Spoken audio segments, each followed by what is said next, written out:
你好啊，歡迎大家返嚟我嘅頻道烽火台收音機。咁喺節目開始之前啦，請大家撳一撳個訂閱掣啦，同埋撳埋隔籬個鐘仔，咁就唔會錯失我每一條嘅影片噶啦。如果我介紹嘅馬匹或者我分析嘅馬匹對你贏錢或者對你揀馬嗰度有啲幫助嘅話，唔好吝嗇你嘅讚好，撳一撳個讚好掣，再將條片分享出去，等多啲人可以接觸到我呢條頻道。有你哋支持咧，係我繼續拍片落去嘅動力嚟嘅。剛剛過去啦，就喺有個颱風，多咗啲假期跑少咗一日馬嘛，多咗啲假期咧咁快嚟到星期日啦11場賽事添11場賽事。頭場開跑時間係12.9。嚟講返上次啦，後邊嗰場冇跑到，但係佢其實咧，佢就差唔多成場馬都搬翻落去咁滯噶啦，就搬翻落去第9場咁滯噶啦。嗰啲馬譬如華麗再勝啊、武林密碼嗰啲咁樣，摩嘉興啊、升龍區嗰啲，其實都搬翻過去咁滯嘅啦，係咯，跟住話上邊嗰場阿準你上次介紹隻隨我同來咁樣，會唔得喎咁樣，唔得算唔算唔得咧？啲腳係走咗出嚟但係臨場咧我哋係收到嘅，就話咧隻馬咧即係大雨嗰個爛地嗰個唔係太好，咁我哋群組好點樣都好，即係自己賭都好，就全部轉晒揸隻馬達做膽嘅嗰場，因為馬達咧臨場咧喺入邊咧係殺聲震天，即係講到唔贏唔得咁樣噶啦，咁所以馬房兄弟都即刻轉軚，就話喂，入邊個個都細隻馬達啦，咁我哋都揸馬達做膽啦咁樣，咁我群組係揸馬達行頭嘅，咁嗰日咧群組就都精神嘅，咁有一場係，因為我咧好得意個群組嗰度，如果咧我係一啲好有信心啦，或者係馬房兄弟索到啲好嘢咧，咁因為有時你明白，我哋冇同啲會員講，咁啲會員都可能係麗飛又或者有時喂唔啱心水，可能唔買都唔定嘅。但係咧我喺嗰啲場次嗰度咧，係譬如我出完之後，我再俾啲星落去嘅，咁佢哋咧就知道我係有啲信心嘅時候咧，咁可能佢平時買100，嗰場都可能變咗買200咁嗰日咧我嗰場星場次咧係Win 啦、Q 啦、T 啦，全部中晒嘅咁同埋啦你話咁樣買你文字版咁又攞唔到呢啲咁嘅着數。其實咧文字版咧喺嗰場馬咧，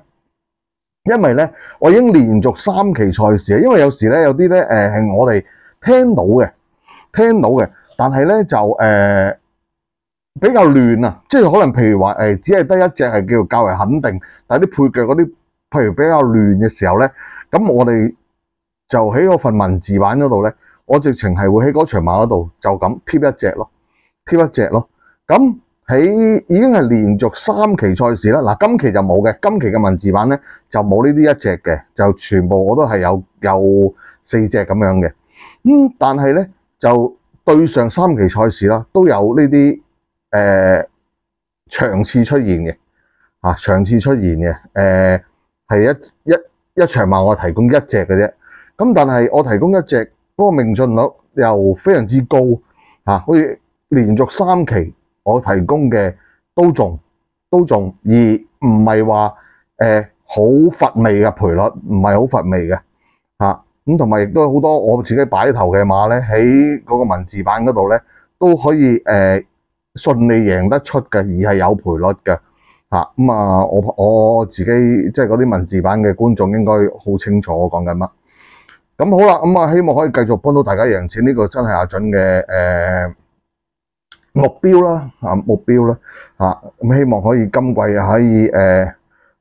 更升之前啦。好啦，咁事不宜遲啦，講翻聽日啲馬啦。咁啊，聽日啲馬首先想講一講第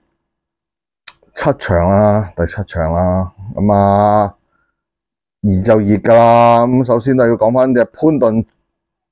唔係攞啊，係搶嚟跑嘅小鳥天堂啦。咁上季啦，隻馬初出嗰兩場啦，4班1200、546啊，放出嚟由頭放到尾咁贏嘅，贏隻特別美麗。雖然唔係話咩特別得好勁嘅馬啫，咁但係嚟講，佢664嗰場孭到133磅排10檔，可以留翻喺後邊第8位，一條直路咁樣擺正衝上嚟，贏你一遊4運3個馬位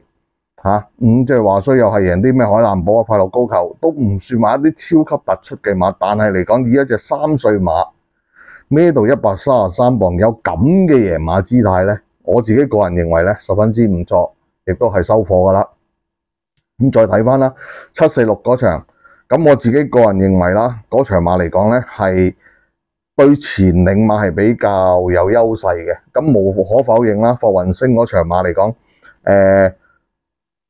佢嘅發揮亦都係點講，都唔知跑乜咯。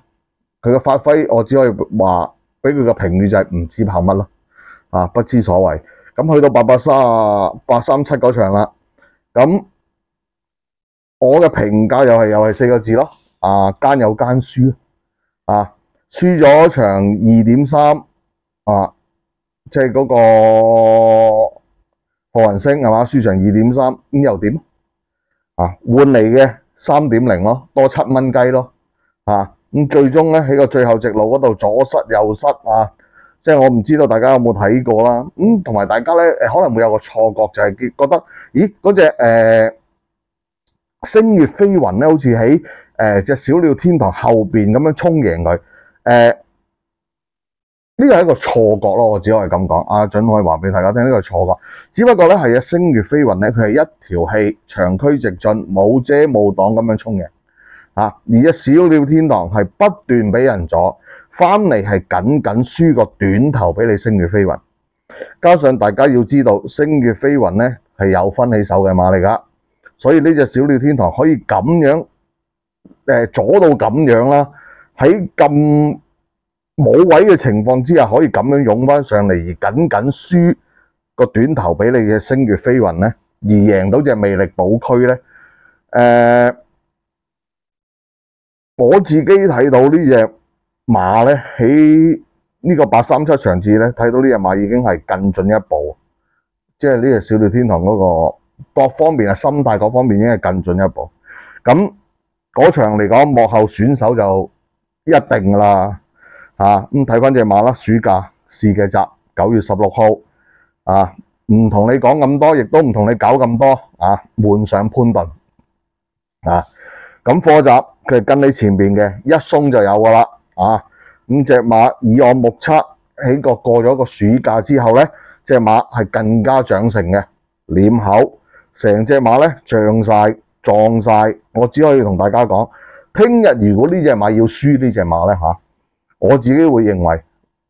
如果要輸呢隻馬，會拉得好肉酸，會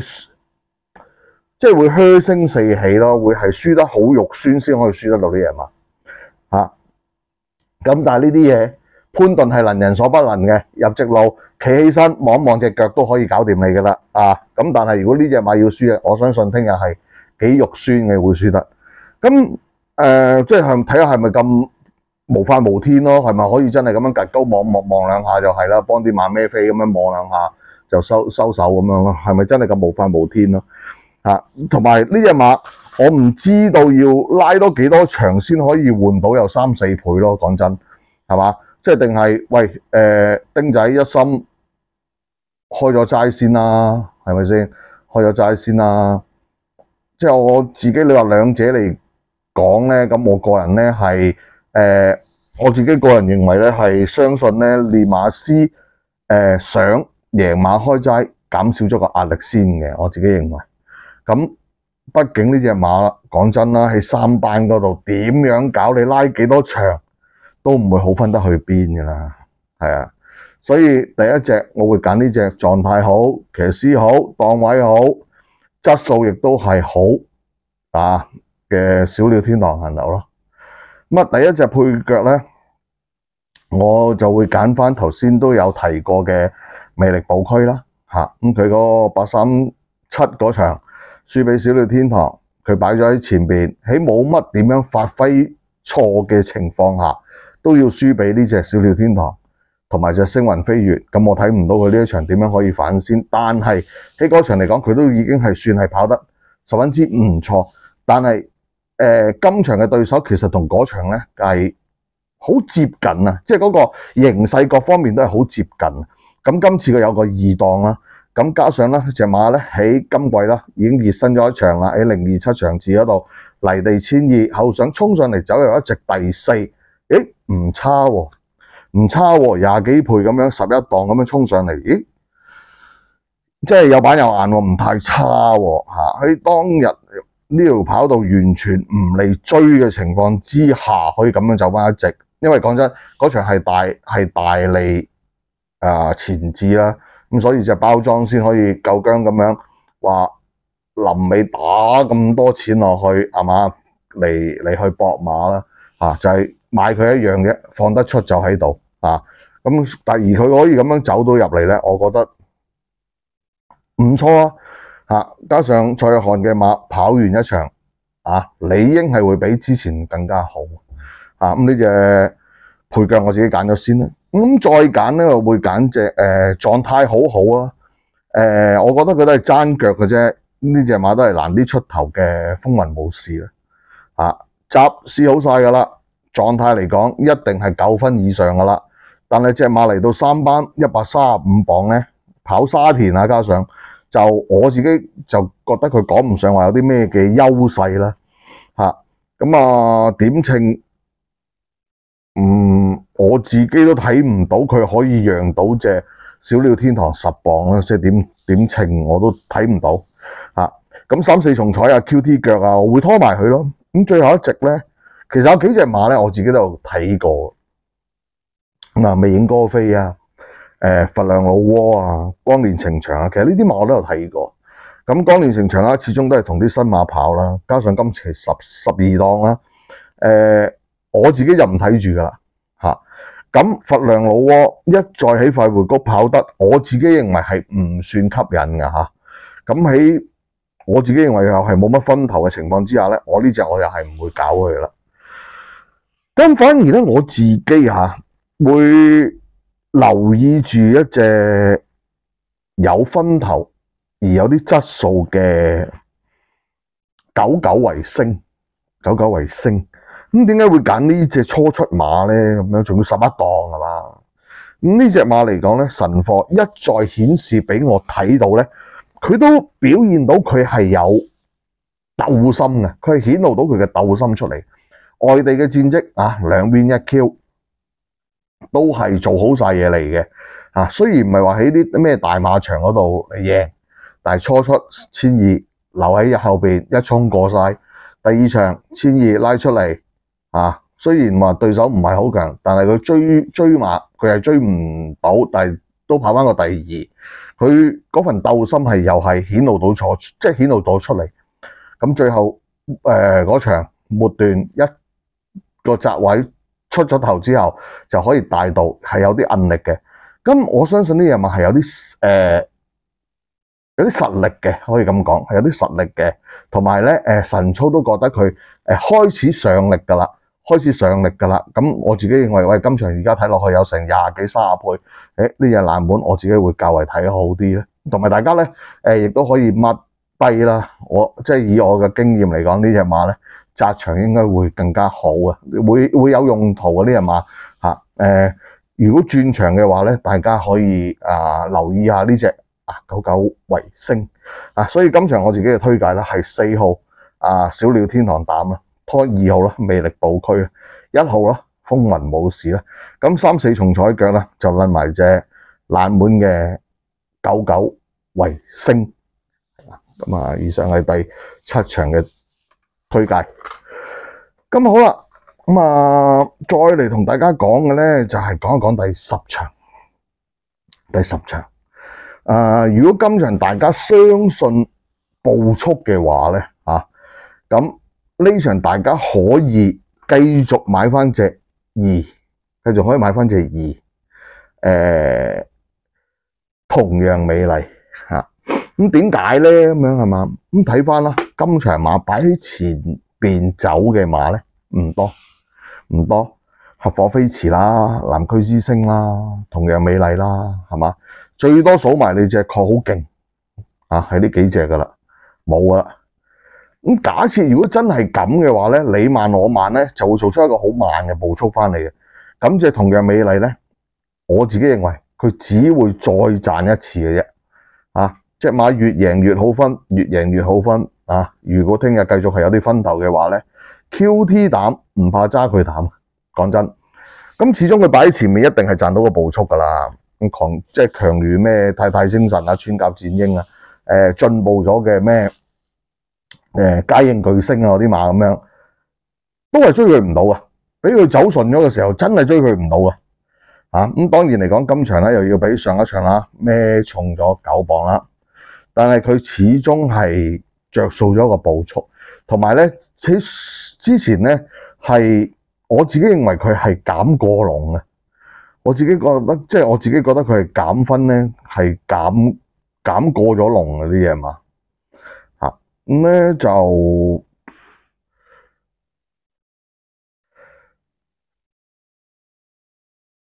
今場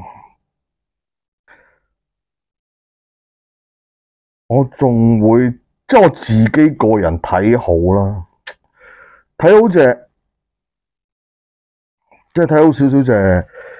有狀態，我自己認為有狀態而有質素，而佢嘅上升空間咧會比隻同樣美麗多少少嘅非凡浩傑。咁大家睇翻啦，佢上季尾777嗰場爆冷贏馬嘅時候，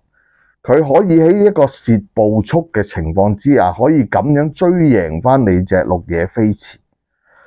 綠野飛馳就好明顯，一定唔係3班馬嚟噶啦。